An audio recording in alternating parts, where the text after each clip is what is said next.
Started with 500, on my way to a meal, closed over 100 deals. Can't change us. It's the game changers. It's the game changers. You want to ask yourself every single day, am I doing everything possible to reach that goal? Don't get too far of yourself. Stay in the moment, stay grounded, and continue to push every single day. Welcome to the Game Changer Podcast. I'm your host, Elijah Bryant, and we got a special guest with us today.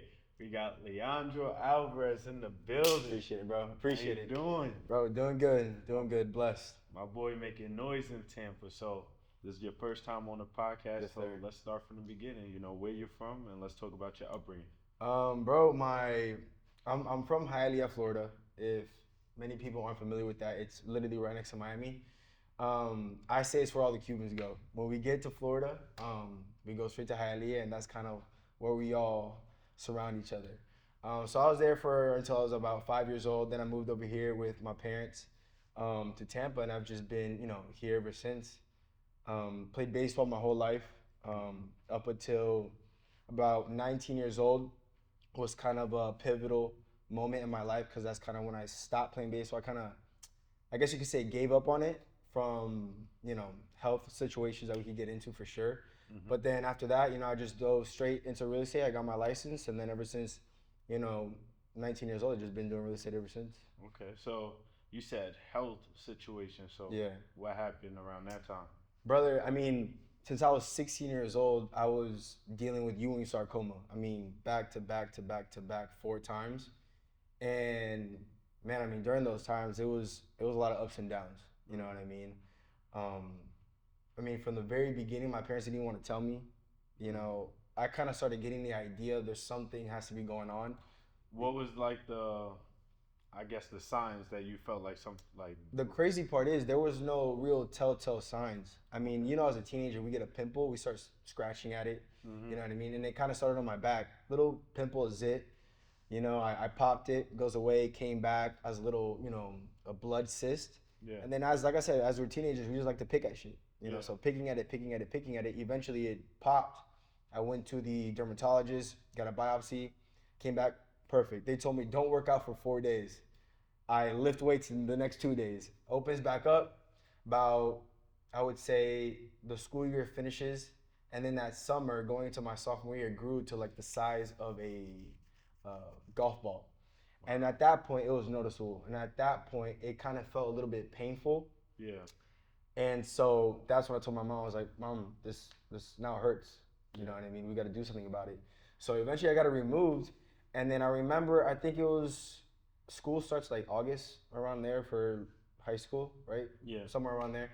I think September, October, I get it removed. Come New Year's, and my parents still haven't even told me, because you get a biopsy, within a few days. You go to the doctor, you get blood work, within a few days. They didn't want to tell me anything. So it was around New Year's, and I thought to myself, I'm like, something has to be wrong. Something has to be going on that they're just not telling me. Eventually, I started coming to myself, and I think I might have cancer, because if it's this bad, if it's for some reason they're not telling me, it has to be bad. So then when I go to the doctor and they break the news to me, that's really when I knew my life changed. My life is changing forever. That's when, I broke down and started crying, because it didn't really hit me. Yeah. I'm an ignorant kid at 16 years old, not thinking, cancer's not gonna do anything to me. But then when the doctor told me, that's when I realized, it's just getting real. What was that first moment, like, once you heard that? Like, what was that moment like? That first moment, just to explain it in the most simple terms, it's just devastating.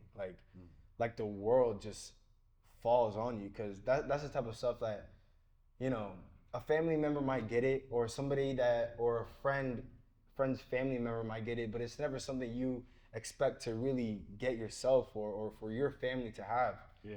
You know what I mean? And so when it hits me, I was just like, fuck. Damn, you know what I mean? It's like the world's just coming down. But, I had a strong support system. I always kept my faith extremely high, and just persevered. So throughout this time, did you go to college or?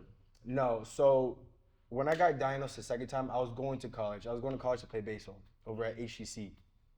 I got a second tumor, this time under my right armpit, and I knew I had to get surgery again, and I knew I was about to go into treatment again. So that's when I told my coach, that's when I told my teachers, hey, I don't think baseball's for me.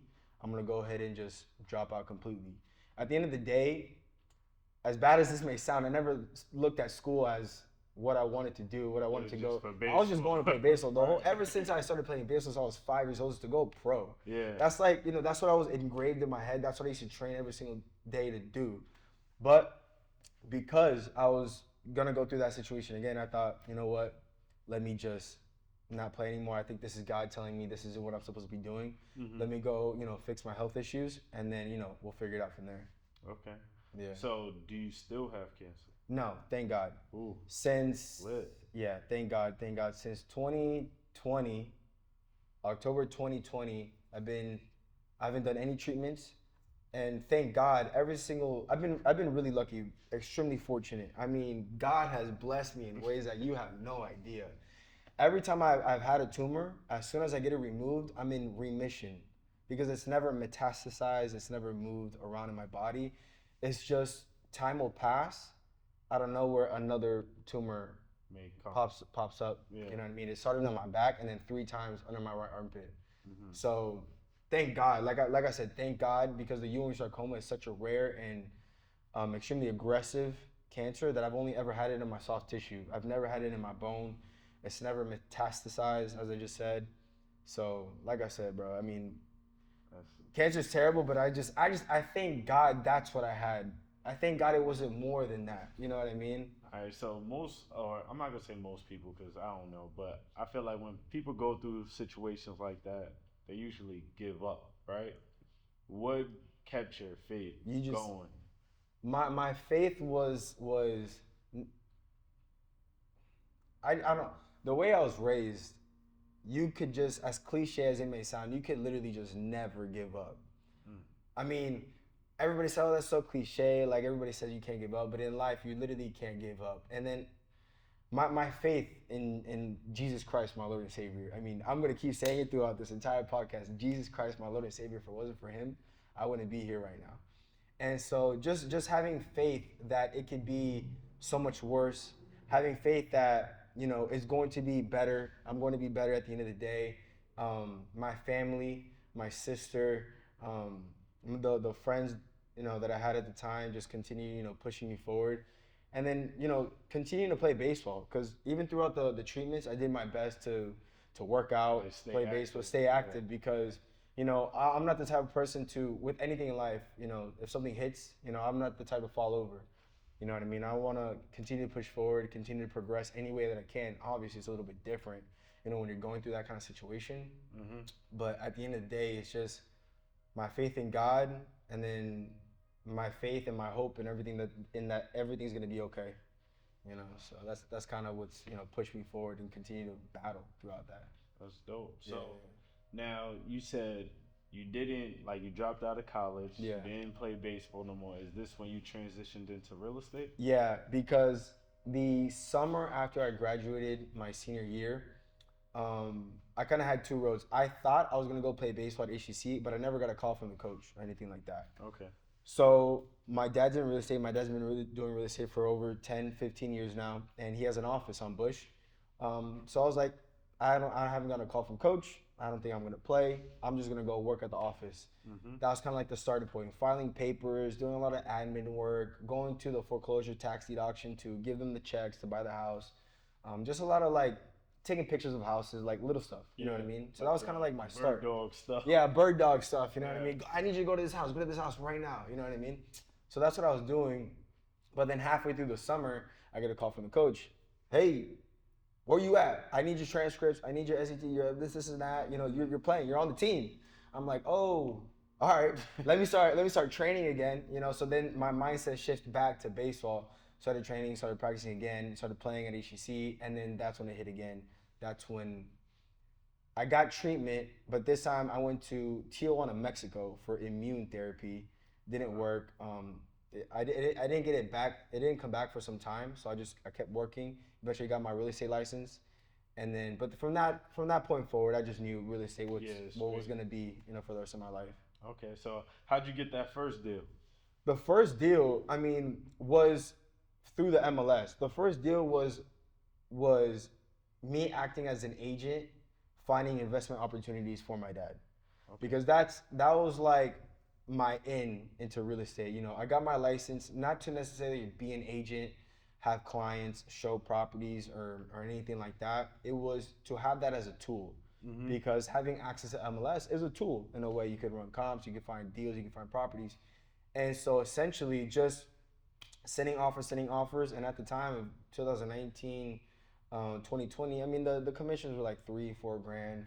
You know what I mean? But at that age, when you do 2 to 3 deals, a month, it's kind of fire. You know, you're good. You know what I mean? So that was the end. You know, and then eventually, unfortunately, cancer hit again. So it's like, I took a break. I tried to do what I can, but it was, it's not the same. You know. But then eventually I got into wholesaling. That's really when. How'd you get introduced to wholesaling? I got introduced to wholesaling, honestly, from my dad. He was the one like, hey, you should start wholesaling. You know what I mean?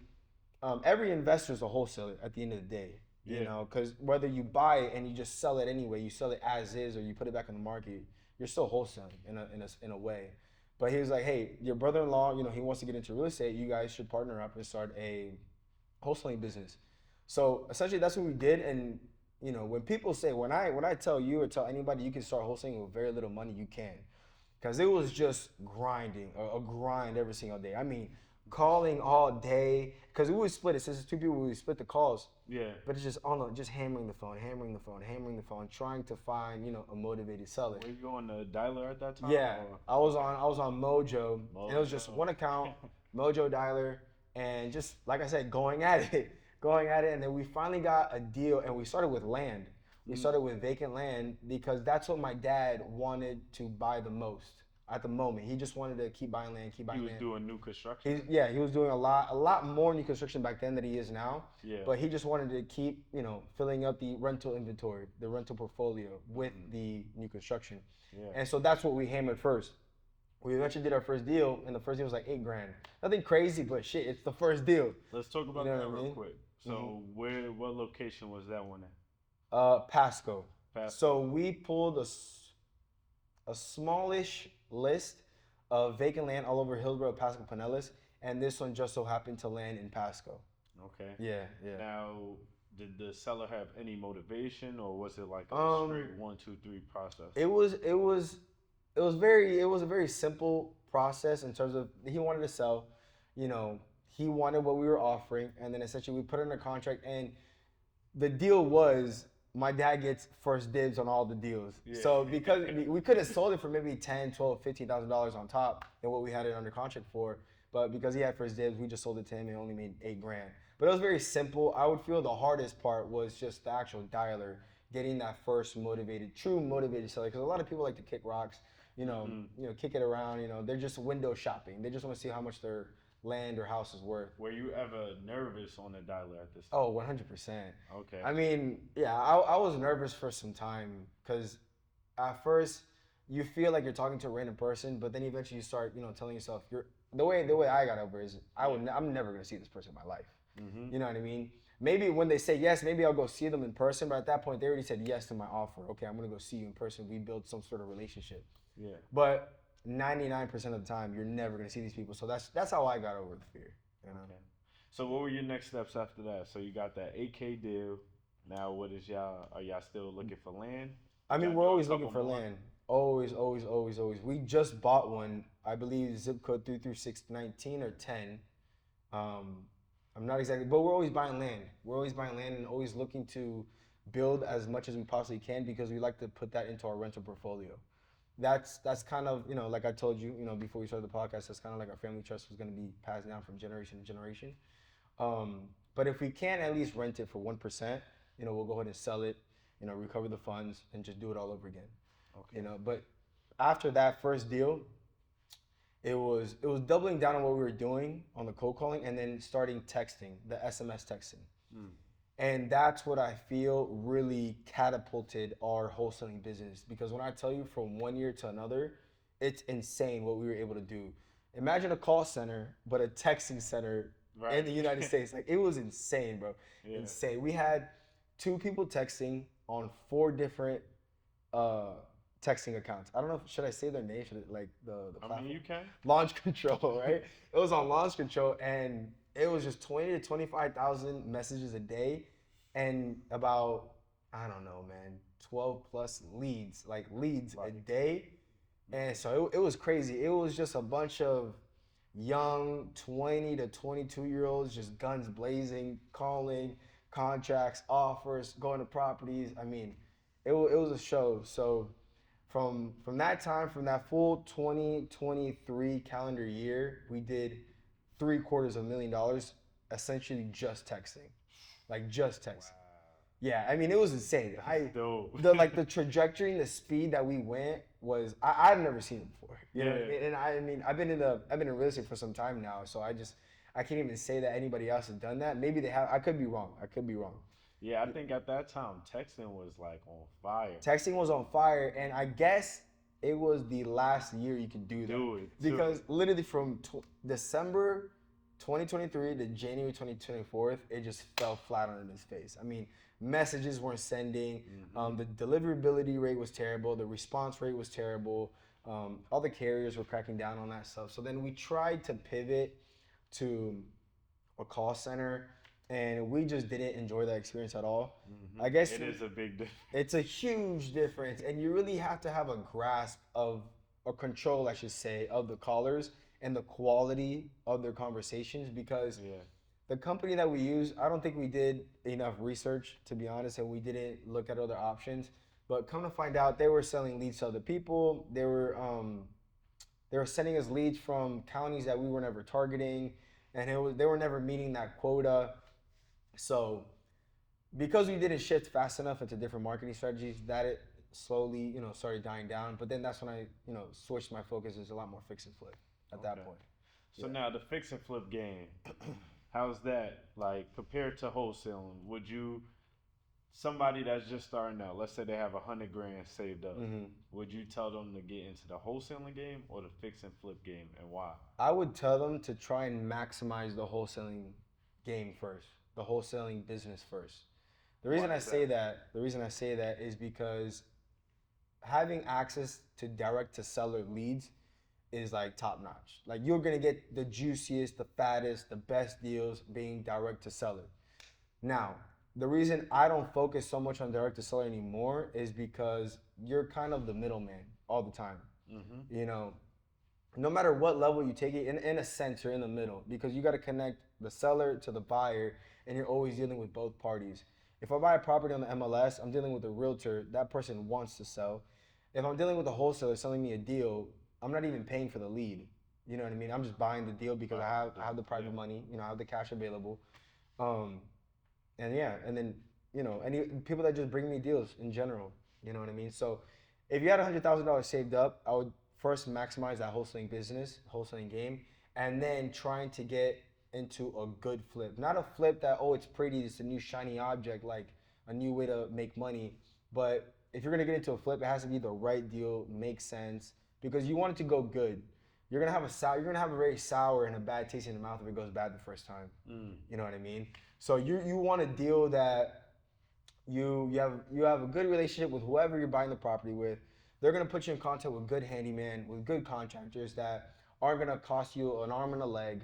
You know what I mean? Because at that point, you really have to be competitive with pricing. You know what I mean? Because in the flip game, you want to be able to list a property. There's two things. You either want to list a property as the most affordable renovated home in that neighborhood, or the best quality home, the best looking home in that neighborhood. So in terms of the affordable, is that for like renting reasons? No, it's because to do this at volume, you want to be in that first time home buyer type of market. You know what I mean? People that are looking to get into their first or second home, people that, people that may have bought an apartment, bought a townhouse, but they want to get into first single family home.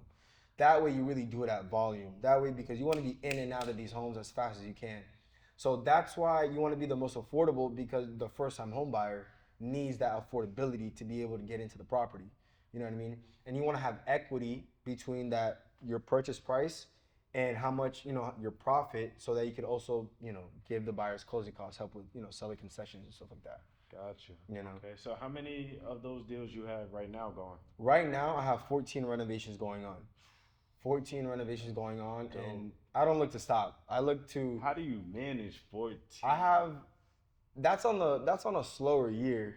Mm. Really, I'll have, not me personally, I can't speak for myself, but in the past, because my dad started in the real estate game, not me, but he used to do 30, 40 renovations at the same time, selling around 200 renovated homes a year. Damn. Yeah, it's insane. So this is now the year that it's starting to pick back up. But the reason I'm able to do that is because I have a project manager, and my project manager, he's the one that manages all the renovations. He's the one in contact with all the handyman, the junk guys, the tree guys, the roofer, the one who's gonna lay the tiles, everybody. He's the one in contact with him. He's my middleman. Yeah. You know what I mean? He's the one calling up the handyman, hey, I need a price for this. He tells me how much. No, that's too much. 3,000, whatever. Whatever. It's just a negotiation process. And so that's how we're able to manage it. But when it's 30, 40, it's one project manager, and then he's got his own, assistants at the same time. Working the whole Working, working 4 or 5 different projects at the same time. And that's how you really scale, fixing for the business. But the most important part is having that private money. Private money is super key. How do you find private money? Is it like networking with people, or is it like a website that you go to? You go on a website, get a hard money loan all day. Yeah. You know what I mean? And there's hard money lenders every single day. I'm sure you know plenty. But that private money, that comes from relationships, networking, and it's not just going to one networking. What's the difference in hard money and private money? Yeah. So hard money, you're gonna pay points. You're gonna pay 3, 4, 5% in points on that money. The interest rate's gonna be 12, 13, 14%. You know what I mean? You're gonna have to put 15, 20, 25% down on the house. Private money, you have such a good relationship with he or she. I need 250,000. Can you loan? Yes. They already know it's gonna be from 8 to 10%, and it's no money down, no points, and it's 8% if you want monthly payments on the money, or 10% if you want a lump sum at the end. But it just comes from relationship. It's not like you're gonna go to one networking event and you met this person and you guys hit it off. No, it's time. Yeah. It's that trust. It's that relationship building that you need at the end of the day in any kind of business, in any kind of industry. How many of those would you say you realistically need to do like what you're doing right now? To do around like 10 to 15 flips at the same time, you need capital. You know what I mean? So you would probably need at least 3 or 4, private money lenders just to be able to lend you the money. A lot of the renovation costs come out of pocket, but I do also get lent to me about half of the renovation costs, because I already have an idea of exactly how much it's gonna cost for me to renovate the home. Like an easy example, if I buy a house for 200, the renovation might be around 50. I'll get a loan for like 220, 225, and then I put another 25 out of my pocket for the whole renovation. You know what I mean? But then with hard money or private money, you want to be in and out of the project as fast as possible. You know what I mean? You want to be able to keep going, keep buying. So what's the time frame from when you buy to when it's finished on average, you would say? On average, I would say everything goes well. You're looking at, from the moment you buy to the moment you finish the home, 2 to 2.5 months, if everything goes well. And if you price the home accordingly, and competitive enough on the market, you should be under contract within the first like 2-3 weeks. You should be. Yeah. You know what I mean? But then you go under contract for about another month and a half. So I would say the whole process, if everything went perfect, 3.5 to 4.5 months. Okay. But you really like to be as conservative as you possibly can, so maybe 4 to 5 months. Yeah. That's more, give or take. But that's why I keep saying volume. Yeah. If you wait 5 months to finish a deal, you're not making money. That's a side hobby. That's a side hustle. That's something that you're doing on the side to make a little bit more money than you're doing right now. Yeah. You gotta be doing multiple to really make it a business. Yes, sir. So what was your biggest deal? The biggest deal was that 80K deal on 129th Street. I don't know, I forgot the zip code, but I just sold it about a couple months ago, and it was $80,000. But the only reason I got it, the only reason I made $80,000 was because a lot of people passed on it. I don't care what the house looks like. It could be down to the studs. I'll still renovate it.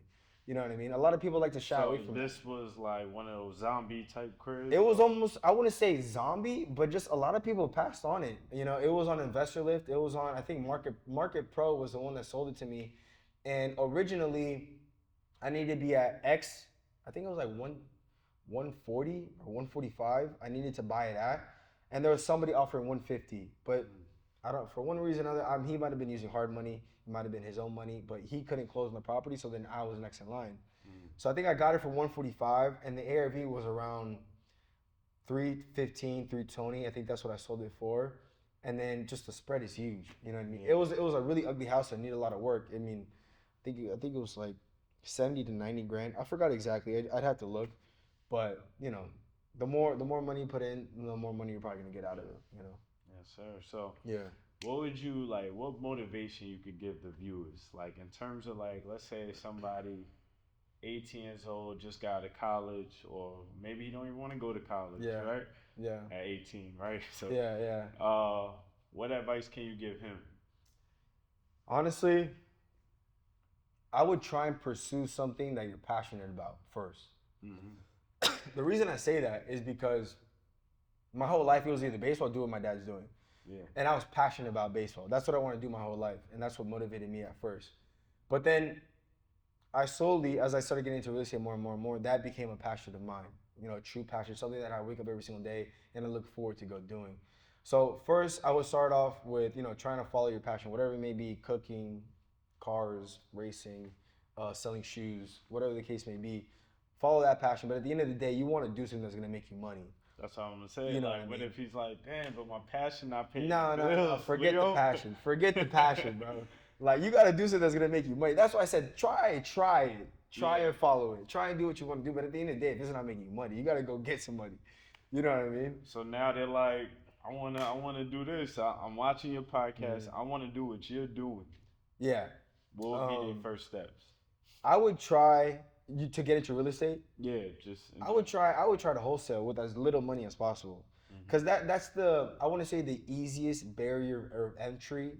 Excuse me, the easiest barrier of entry to real estate, but it's the lowest because you don't have to spend as much money, but it's extremely difficult. Yeah. Anybody that tells me that wholesaling is easy, it's not easy. Right. It's not easy. You have to go through many no's to get a yes. But when you get that yes, that's, you know, I can now do this deal.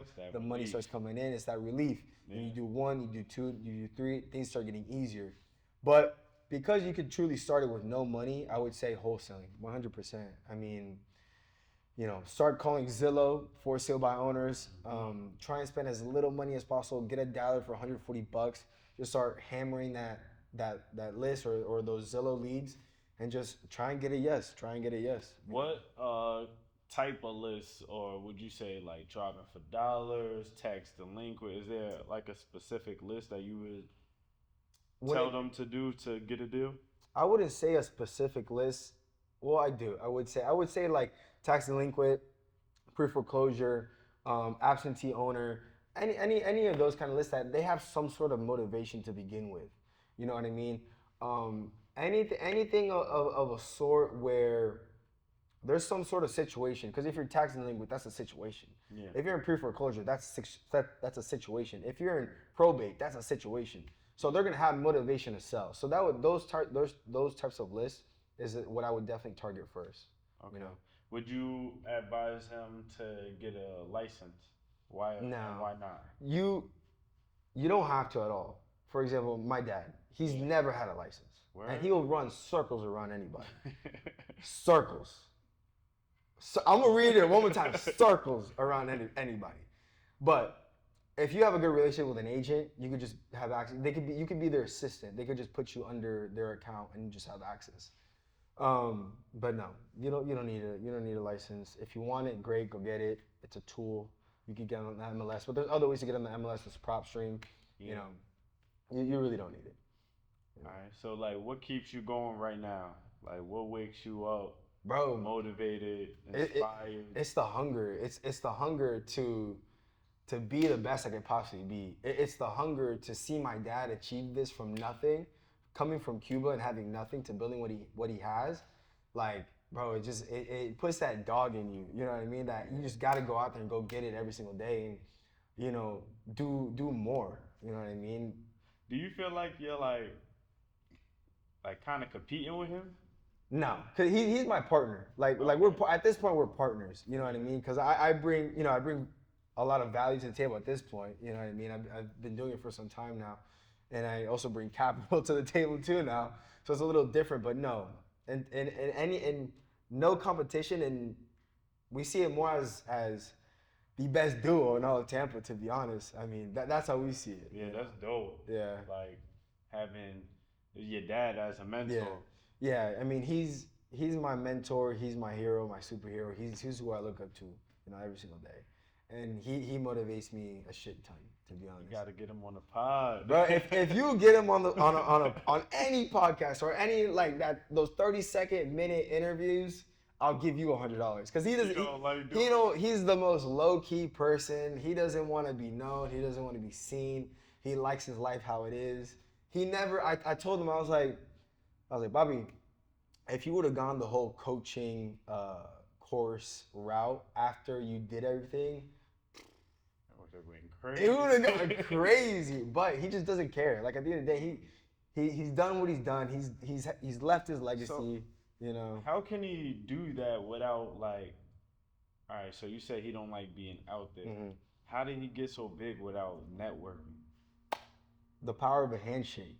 You know what I mean? Back then, it was you're driving on the street, you see a real estate office or title company, go knock on the door. My name is Yosvani Alvarez or Leandro Alvarez, Elijah. This is what I do. Introduce like that way. Seminars. Back in the day, there was a lot of seminars. You know what I mean? But yeah, it's a lot of relationship based. Yeah. It's a lot of putting, it's a lot of, putting your money where your mouth is, essentially. It's just doing the thing, you know what I mean? Because to start in this industry, it's not as easy as it seems. You can start with no money, you know what I mean? But when you have nothing, you have to be able to build that relationship with somebody. Give me this money, I'll make it back with interest, and that's how you start, you know what I mean? Because that's how he started. He literally, on a newspaper, he was like, do real estate with zero money, zero credit. And he was like, oh shit, this is me. I have zero money, zero credit. Wow. It was on the back of a newspaper that Ron LeGrand, I don't know if you ever heard of him. I heard of him. He's an OG, an OG. That's wild. I went to his seminar, and man, he's an old head now, but like he's still doing his thing. You know what I mean? He's still hustling. But he saw the little ad on the newspaper. He was like, I have no money, I have no credit. That's me right there. You know what I mean? So like I said, just relationships, telling everybody this is what I do, this is how I can make your money back. That's dope. Yeah. So where can the viewers follow you? Bro, my Instagram, Leandro A. Alvarez. TikTok as well.